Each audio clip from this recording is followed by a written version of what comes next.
உலகமெல்லாம் எனக்காதாயம் என வாழ்ந்தவர் மகிழ்ந்ததில்லை. ஆன்மாவே எனக்காதாயம் என வாழ்ந்தால் கவலை இல்லை.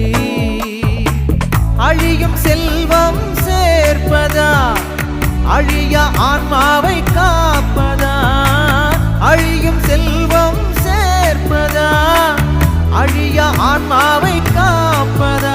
இந்த கேள்விக்கு பதிலாய் வாழ்ந்தவர் யார்? அவரே புனித சவேரியார். உலகமெல்லாம் எனக்காதாயம் என வாழ்ந்தவர் மகிழ்ந்ததில்லை.